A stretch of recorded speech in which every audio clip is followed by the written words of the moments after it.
Hello and welcome to The Drum. I'm Chris Uhlmann. Coming up, Labor's broadband boast. Our network's faster than yours.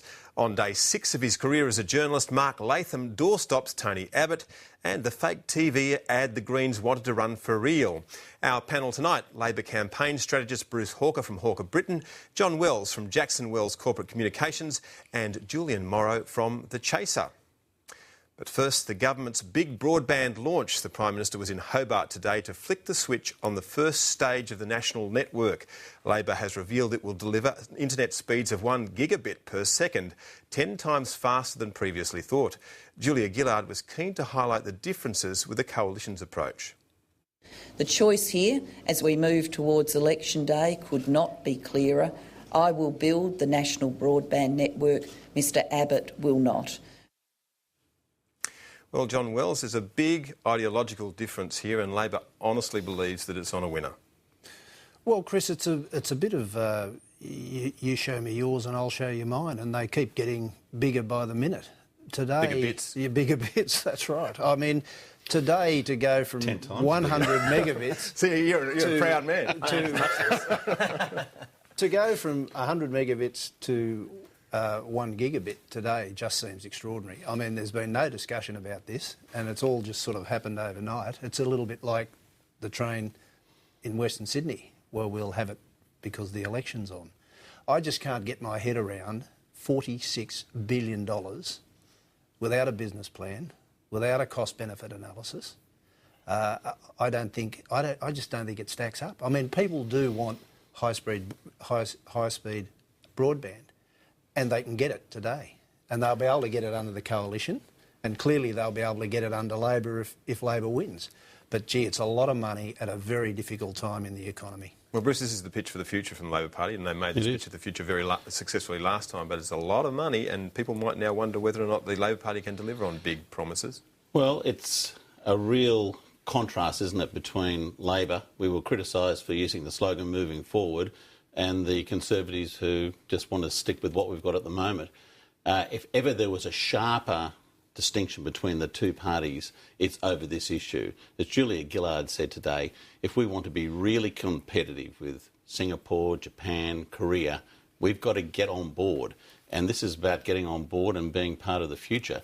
When I saw Tony Abbott trying to explain his policy, I really thought he was going to release a carrier pigeon into the air and say, a box of carrier pigeons for every family. It was so backward-looking. These are the people who would have been upset about Cobb and Co being replaced by the rail in the 19th century. That is the sort. That is any of the politicians talking tech, though. I must say, I don't even think Julia Gillard does it very well. I've seen her talking about jumping onto the interweb and things like this. It is very difficult to talk technically, but I mean, I think this was an interesting announcement today because it feels to me like the National Broadband Network's been launched about 5 times already. And even though the vision of ultra-fast broadband is a good one for Labor, there was something about the way it was done today, and finding the miraculous switch that turns on the web in the kind of suburbs of Tasmania does have a whiff of convenience about it, which I think potentially cuts against the inspiring speeds which they're talking about and multiplying by the day. Chris, the fact is that, and I'm not denigrating Labor's broadband network because I think many people in the community will want it, but many more won't, and they won't want to pay for it. The fact is that, for example, the Prime Minister says, well, we'll be able to do medicine over the internet. We can already do that. NextGen's network, which is already in place all around the country, linked up to hospitals, schools, all those sorts of things, is already in place. Why are we duplicating it? Well, if you want to get the real up-to-date work, say in education, if you want to get the most up-to-date texts online down there from one school to from a university, it actually has to be with this level of sophistication. You really have to have the gigabits that they're talking about, 1 billion pieces of information in a second. I mean, this is really a very, very important development in the way in which Australians are going to interact with each other, with their doctors, with their teachers, farmers, the way in which they're going to run their own businesses, small businesses. It's all about this, Chris. But I think there are some dangers here, though, for the Labor Party. I mean, if you can have video conferencing at this pace, can you imagine how quickly it'll be possible to organise a spill within the Labor Party these days? Once you get all the factional heads on a video conference, I reckon the spills will happen even quicker. Yeah, go on. I mean, Move on. Another interesting aspect to this too is that there's a lot of discussion about, well, we've got to keep up with Singapore, we've got to keep up with Japan and so on and so on. That if you look at those countries, they don't have the debt that we have. Now, if we didn't have any debt, it may well be worth building something. But isn't like there an this. argument? Isn't there an argument, John, that like I've seen demonstrations at university where they talk about something easy, where they talk about the big pipes that are now connecting universities and the sorts of things that they can do with that, and it will drive an enormous amount of innovation. So you are spending a lot of money up front, but the possibility that you'll have a lift in productivity must be huge. Yeah, well, certainly that's an argument. But the Coalition has said that with the range of technologies that are already in place that can be upgraded, that will be upgraded over time, particularly by the private sector, I don't see why the average Joe Bloggs should have to pay for this when the private sector's already doing it. Well, I also find it quite remarkable that in regional Australia, where they're under-serviced now but will be properly serviced as a result of this, that they aren't very unhappy with Warren Truss and the Nationals for signing up for what is basically an early 21st century, late 20th century solution to this problem. Well, and that's quite like Cobb and Co. I think they probably did like Cobb and Co.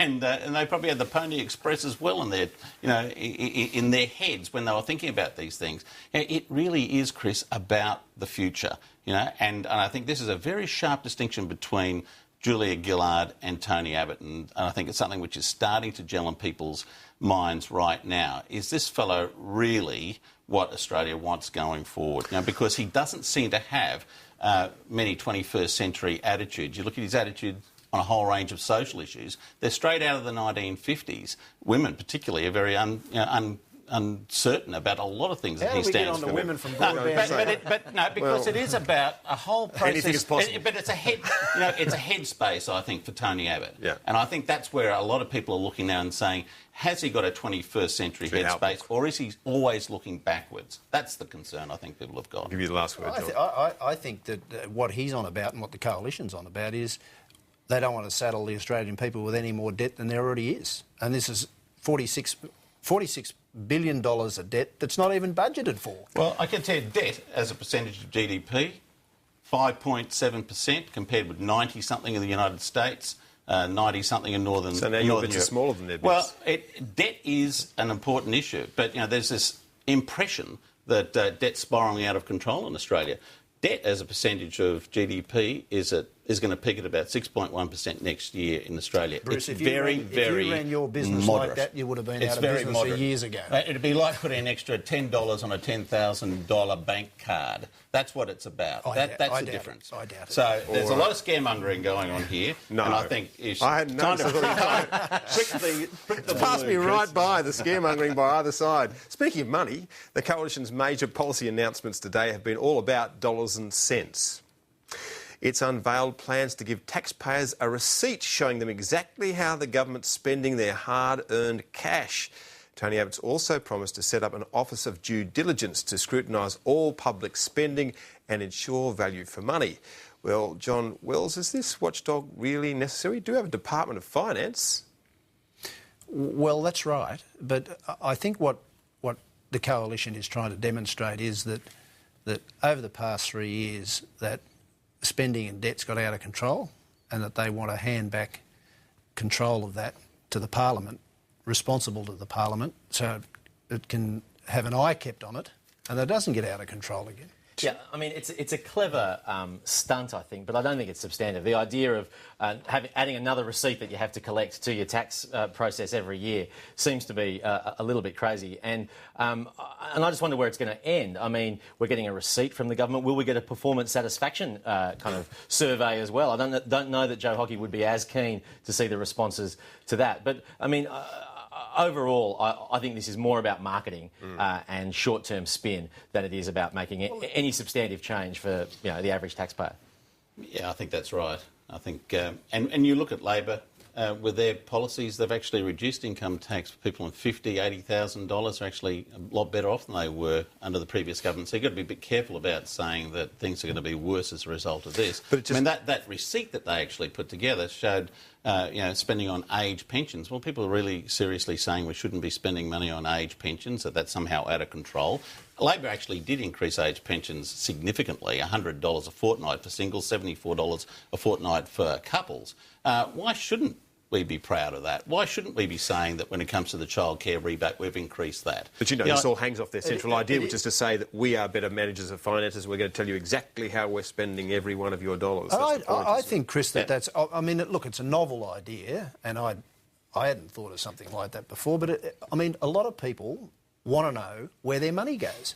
And they don't know where their money goes. They should have given it to Peter Costello to launch. We could put him in our next ad. Writing back, not so happy with the amount of money I'm spending on defence this time round. Well, I think it's a good opportunity for the Labor government to launch another website. What about mytaxreturn.gov.au, and everyone can check in and see where their taxes have gone. I think, look, I don't think it'll make much difference. I thought the subtext of the form was clearly to try and make it look like the amount of spending on welfare in this country needs to be reduced. And I thought that was a little bit insidious, but quite clever politics. Well, if you forget about the pretty coloured form, the two important things in the tax policy launch were stopping the mining tax and stopping the carbon tax. And speaking of that, on the subject of tax cuts, Shadow Treasurer Joe Hockey was talking down that prospect today. Obviously, we want to deliver personal income tax and cuts, and we've done it in the past. We'll do it again. But if the government continues to run significant deficits, and if the government hasn't paid off its debt, then the challenge is you can't keep reducing the taxation pie while you've got to pay back all this debt.